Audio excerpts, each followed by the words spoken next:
there, you're listening to the Battlefield Community Podcast, brought to you by Don't Revive Me Bro. What's going on, guys? It's Colin, and welcome to episode 22 of Don't Revive Me Bro, the Battlefield Community Podcast. And with me, as always, is Mr. Chris, Red Dragons, and today on the hot seat, we have, from DICE, the Battlefield Global Community Manager, Mr. Daniel zh1nt0 Matros. How's it going, guys? I love that intro. It was awesome. I do what I can. Somebody told me I'm not smooth, but you know what? I just disagree. I disagree as well. So, how's things today, Daniel? It's busy as always, you know. But it's summer outside. You gotta like relax from work. You gotta go out and have fun. Right. And you gotta go play test Battlefield 3. Oh yeah, or sit inside during the evenings doing podcasts. Exactly. Sorry. You know, so how was DreamHack? I know you didn't get a chance to go to E3, but how was the response from DreamHack? DreamHack was amazing. We actually had our booth set up in the esports area, right between Street Fighter, Counter-Strike, Quake Live, and all those booths, right? So we had our huge booth, 250 square meters, 5-meter high walls. It looked like a fortress. 32 PCs in there and some extra PCs if something goes wrong and that kind of stuff. But it was amazing. I mean, the response we got from people was amazing. And, of course, DreamHack is a very hardcore PC audience, so they're especially picky. So many of the people actually playtested BF3 were very skeptical about, okay, how's this going to be? Is this going to be like BC2? Is this going to be the real sequel for Battlefield 2? And so they played the game. They came out and they were like new people, new eyes on Battlefield whatsoever. So everything was amazing, pretty much. Awesome. And we did get a lot of esports feedback and community feedback on weapons and that kind of stuff. So, but it was really good. It was genuinely an awesome experience to go to DreamHack. For sure, yeah. It was an awesome experience to go to E3. You know, Blink and I got to play, well, I think we played 3 or 4 rounds as the attackers, but at DreamHack you were able to play as defenders as well, correct? Yeah. You had 16 people playing attackers, 16 people playing defenders on the rush map Operation Metro, which you guys already played at E3. Mm-hmm. Yeah, it was very, very good. So, are you pleased with the response that Battlefield 3's been getting so far? Yes, we're very pleased with the response. We've got numerous awards from our E3 appearance. You guys probably saw the pictures, and you were there, Chris. You saw the awards on the walls. Yeah, unless the photos have been tampered with, right? No, you guys needed a bigger wall there. So that was pretty epic. Mm-hmm. And yeah, I mean, we're so happy with the response. One of the coolest things was that one of the big halls at DreamHack, there was a huge stage over there, and Patrick Bach was introducing Battlefield 3. So he pretty much showed what you guys have already seen through trailers on the internet and on E3. He showed them on the big stage where 6,000 people were gathered in this really huge arena that was just a small part of DreamHack. Mm-hmm. And when he was finally done with the presentation, everyone cheered and blew off horns and that kind of shit. It was insane. Wow. So yeah, that was an incredible feeling, and that particular moment made me feel that, wow, we've actually made it. Now we only have a game to make. Pretty much. Yeah, just the easy part left. So the hype is out there. Now the big question is, do we actually live up to the hype? Mm-hmm. Right on. I mean, we've been hyping on Twitter ever since February. We've been hyping through gaming magazines, through trailers, through everything, and people have been hyping the game for us. The community sites have been doing a great job, but the real question is, will the game be awesome on October 25th? That is a real question. And what's the answer to that question? Yeah, I was waiting for the answer. Oh, yeah. Oh, sorry. Didn't mean to keep you guys waiting. It's going to be awesome. The game is going to be awesome. Everything we learned from previous Battlefield games is in this game. And some things worked well in the previous days of Battlefield, and some things didn't work. This is pretty much the ultimate Battlefield experience. We've learned so much through the years, so that, yeah, this is the ultimate experience. Mm-hmm. Yeah, that's a good point. What things has DICE kind of learned from previous Battlefield games, and maybe Medal of Honor that you guys are putting to use in Battlefield 3? Making a new engine. Mm-hmm. Just one of them. And constantly re-evaluating gameplay focus and gameplay aspects. Adding in prone, for instance. I mean, that is a huge game changer in a way. So how do you actually stop prone camping and that kind of stuff? So we learned a lot from those days about Commander, Comoros, and all that type of stuff. How squad leaders should function. What's the best gameplay? What's the best gameplay that people are used to these days other than Battlefield? Because people don't only just play Battlefield games. It was 6 years ago when we launched Battlefield 2. To make a true sequel to something, it needs to actually has to have more depth in it. I saw a thread in the forums that said we don't want to innovate just for the sake of innovation. That's pretty much true, because you can't just say that, oh, this is a new game mode. We added it in because it's new to Battlefield. So where's the depth? Mm-hmm. So what does this game mode do? And what kind of purpose does it have? Does it fit into the core mechanic and that kind of stuff? So all these things are obviously very, very important when making Battlefield 3. So we learned a lot of stuff over the years, and we learned a lot of stuff making Medal of Honor multiplayer. We learned a lot doing Bad Company 2, what works and what doesn't work and that kind of stuff. Right. So what's the response been like from the esports community? Because I know there were some concerns around Bad Company 2, but I guess they would have been out in droves at DreamHack. So what type of things are you hearing from that part of the community? We're hearing a lot of the usual talk about esports, that the game needs to have these special features to be run in the esports scene. That's true. The game needs, if you look at the major leagues, at ESL and all those other big leagues, the game actually needs a battle recorder, a spectator mode, and some server commands and ready mode and that kind of stuff to actually function as an esports game. That's what people expect from the game to be an esports game. If you don't really have those things, it will be hosted in the league, but it won't be hosted as a serious game. So we learned a lot of those things, and also game balance and gameplay and that kind of stuff. So, and these people have experience from playing the games at a very, very hardcore level, even the old Battlefield fans. So yeah, we learned a lot of stuff. Interesting. Yeah, I know that's always been kind of a concern, to kind of bring more different groups into the game. You know, you have the hardcore gamers and the casual ones. What kind of things did DICE want to do in Battlefield 2 that was kind of limited by hardware that you can now do with the new engine? Oh, a lot of stuff. The Frostbite engine adds so much into the game. It makes the game more immersive. It makes the game more physical. I mean, I playtested Battlefield 3. I've been playtesting it for quite a while together with everyone who works in the studio pretty much. And I went over to Battlefield 2 and I just felt, wow, games back in the days, like even 6 years ago, didn't really have that physical feeling to it. You didn't really feel like you were in the battlefield. You did 6 years ago, but now you really feel detached from the battlefield. The sound has changed, the engine has changed, the graphics, I mean, everything, the gameplay, weapons, how the weapons react, and that kind of stuff. I mean, recoil back in the days used to work as pretty much, it was aimed to be realistic, the recoil, but it used to many times change the gameplay, so you wouldn't pick a certain weapon just because of the recoil. In Battlefield 3, you can still play with a weapon that packs a punch, but you can still learn to master it a lot easier than you did back in the days. Right. And the full destructible everything, the micro-destruction and everything that, I guess, is kind of a big step from even the Bad Company 2 stuff. Yes, in Bad Company 2, we had pretty much destruction, not everywhere, but on a large scale across the map. Battlefield 3 is also going to have destruction, but the destruction is going to be more tactical this time. You're actually going to not, for gameplay and design purposes, you can't really destroy everything on the map. You can, however, destroy buildings. When they fall over you, you die, pretty much. That's what you've seen so far in the trailers as well.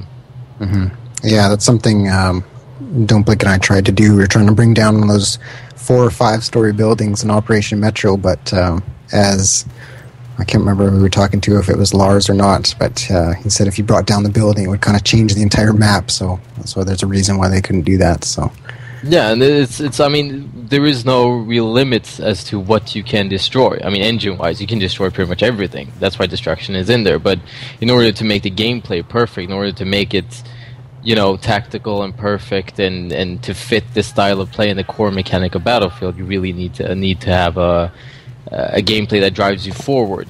It's not supposed to stop you in your tracks. It's supposed to drive you forward. It's supposed to make you want to play the game as much as you want. That's why it's we don't really have destruction on everything on the map for design purposes. Mm-hmm. So I guess everybody's kind of pushing us, even in the chat right now. When are we going to see more multiplayer? Everything like that. When can we kind of expect more information or trailers? Do you have any immediate plans? Unfortunately, I don't have any dates to give out. Well, I do have dates to give out, but I can't give them out, pretty much. Right. Because that's the way it works right now. But we will be at Gamescom in Germany. Gamescom is between the 17th and the 21st of August. We will be there, so if you're in Germany, then grab a ticket and come to Cologne to Gamescom. It's going to be awesome. Perfect. Yes, Colin, I know you're just dying out of excitement to go to Gamescom. Well, I'd love to go, but I don't know if it's a realistic thing to plan for or not. Yeah. Right on. So I guess one of the big, I don't know if you'd call it internet outrage or not, but the Physical Warfare pack that was kind of released. Can you kind of explain a bit pack? more of that? I don't remember. What pack? What was that? You've never heard of this one? I know it seems to be straightened out now, but do you want to kind of quickly talk about that and maybe clear the air a little bit? Yeah. The Physical Warfare pack was for certain retailers, and if you pre-order from that retailer, you got an additional bonus, and this bonus in this case was a Physical Warfare pack.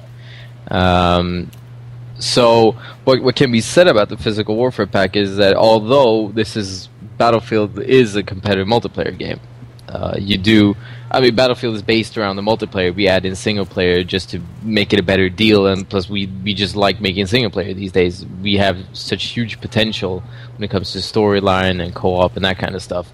But back to multiplayer, it's a competitive multiplayer game, so people don't want other people to have advantages based on where they bought the game and in what region and that kind of stuff. But the Physical Warfare pack from the beginning also didn't have any real tactical advantages over people. And generally every weapon in the game, in Battlefield 3, you can always counter anything someone does, pretty much. Right. There are no super weapons in BF3. That's such a balance doesn't exist in Battlefield 3. And these weapons are not going to cause any, overpowered situations where you get in a tangle and it's just going to blow you off the map. That's not going to happen, pretty much. So we, even before the thread went out on Reddit, we actually discussed this pretty much. And when we saw the thread going big on Reddit, when we saw the forums saying, come on guys, this is just not making any sense, the Physical Warfare pack and that kind of stuff, right. We decided to make it available after 30 days. Yeah, so it's just a timed exclusive now instead of an entire exclusive. Mm-hmm. Yeah, that makes sense. That'll give a lot more balance than, because there was a concern that you'd be playing against people that would have a better gun forever, and the only way you'd be able to use it is pick up a kit. But I think people are a little confused about that. So yeah, and I do understand people when they say, "How do we know it's not overpowered? We need to try it out first." And of course, people want to try out stuff before we actually tell them stuff. I mean, it's the same thing with making a game. People are not going to believe you that the game is awesome until they actually see stuff from the game. Right. So people want to see stuff. They want to try these things out before they actually, take a side and say, okay, this is not overpowered, this is overpowered. When it comes to graphics, it's a very easy thing. You can actually see it on a trailer. You can see it on pictures and that kind of stuff. But when it comes to weapons are highly individual. You know, some people might say some things are overpowered. Some people don't think it's overpowered. So people actually need to try out these things in order to see that they're not overpowered. They're not just going to believe anything you say. Right. And that'll come with the demo and or the beta and. Yeah, let's just make it clear for everyone in the chat that's Bad Company 2. It's not Battlefield 2, by the way. I just needed to. And it's not Battlefield 3, so let's just make it clear. Yeah, maybe next podcast we'll stream Battlefield 3. Yeah. Oh yeah, hopefully. So, what are EA and DICE planning for a support lifecycle on Battlefield 3? You know, is it going to be a 1 year, 2 year thing? Is there a longer term support strategy?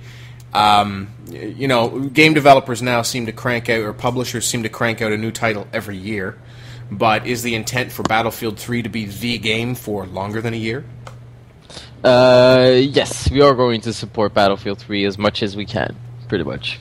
And that's all I can say, unfortunately. Right now, yeah. But Battlefield, I mean, with Battlefield 3, it's a special situation. I mean, this is a game that we've been dying to make ever since we made Battlefield 2. We just haven't found the right way of making it. And ever since we started working on the new Frostbite 2, or the new engine that is Frostbite 2, we see so many opportunities to create stuff that it's just amazing. It's mind-blowing what this engine can do. So, I mean, we'll stick to Battlefield 3. We'll keep supporting it as much as we can. It's a game we love to make. We love to play it. So, perfect. So I guess getting more into a little bit of specifics. In Battlefield 2, you had the different classes, and then in Bad Company 2, you went with the 4. Why did DICE stick with 4 classes for Battlefield 3? Because we say so, Chris. Good. No, I mean, there were a lot of classes in BF2, and a lot of hardcore players really want the old class setup. Now, if you look at the class setup for Battlefield 3, you can see that all classes are very, very customizable. So you are pretty much, I wouldn't say unique, because there would be some other people on the other side of the world who has the same customizations as you do. But you do have a very specific way of setting up your class with your attachments and your customizations and that kind of stuff. So it's an overflow of classes, pretty much. 4 classes is basically enough, as we see it, and then you can customize whatever you want to add in. Right. So, the 3 different. Yeah. Mm-hmm. So that's why we're sticking to 4 classes, pretty much. Mm-hmm. And those, I know we've talked about this before on the podcast, but those 3 customizations: ammo, optics, and what was the third one? Is it rails to put stuff on? Yeah. Right. So it's a little bit similar to Medal of Honor. Like all your customizations will be based on your weapon and not your character? Most of your customizations will be based on your weapon, yeah. Okay. Interesting. And it has been confirmed that there's no way to do increased damage or increased health or anything like that, I believe. Hashtag no comments. For now, I have that to talk is. to Demise about that. Yeah. Yeah. Yeah.